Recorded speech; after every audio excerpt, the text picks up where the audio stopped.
آج کے مسلمان کو امام شافعی رحمہ اللہ کا پیغام: تعصی الالہ وانت تظہر حبہ ھذا محال فی القیاس بدیع لو کان حبک صادقا لاطعتہ ان المحب لمن یحب مطیع فی کل یوم یبتدیک بنعمت منہ وانت لشکر ذلک مضیع۔ تو اپنے رب کی نافرمانی کرتا ہے اور اس سے محبت کا اظہار کرتا ہے، یہ محال ہے، قیاس کے اعتبار سے ایک اچنبے کی بات ہے۔ اگر ہوتی تیری محبت سچی تو اپنے رب کی اطاعت کرتا، کیونکہ محبت کرنے والا تو اپنے محبوب کا مطیع ہوتا ہے۔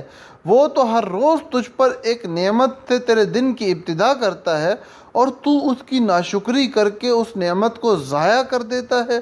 تو میرے بھائیوں، اس بات کو ضرور سوچو کہ کیا ہم واقعتاً اپنے رب کے اور اپنے حضور کے محبت کرنے والے ہیں، یا ہم اس دعوے میں جھوٹے ہیں۔